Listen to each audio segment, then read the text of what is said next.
вам, братья и сестры. Вот очередной ношиш сотворили Божьей помощью. Скорее всего поедет на родину мою, на Колыму. Ну, покажу, сам не выпрыгивает из ножен. Носится вот обычно справа или слева, кому как удобно. Мне так, например. Вынуть надо, пальцем сюда упираетесь, вот, и он одной рукой уже вынимается. Ну и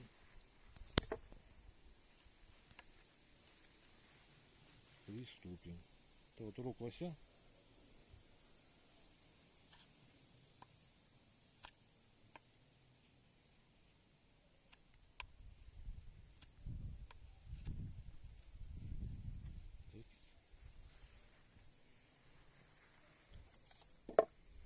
Это вот резина такая с кордом.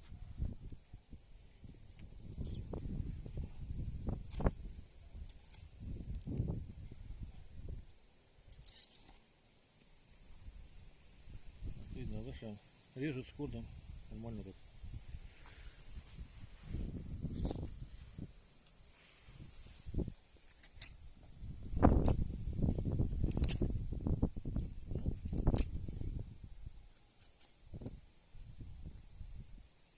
Можно и вот строгать такие вот тоненькие стружечки, допустим, если надо.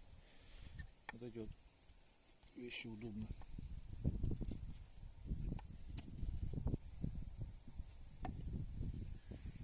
Так.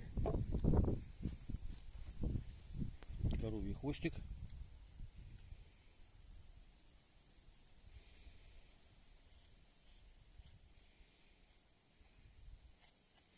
Немножко неудобно, он такой засохший уже конкретно. Но тем не менее.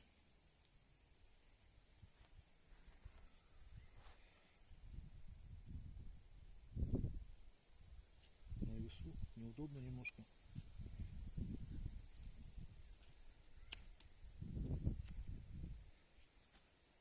Режет. Так. Вот тут газетки проверим. Металл мягкий.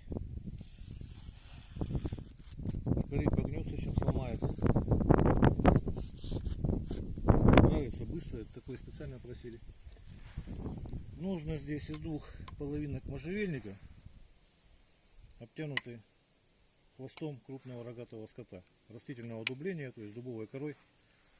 Можжевельник, он чем хорош, это антисептик природный. Клинок всегда приятно пахнет, всегда стерильный. Вот. Что еще? Ну. А еще вот такой момент, тут отверстие нужно сделано для вентиляции. Вода утекала. Если нужно раздуть костер, то просто вот дуете, это прям как корм получается. Он очень мощно раздувает огонь.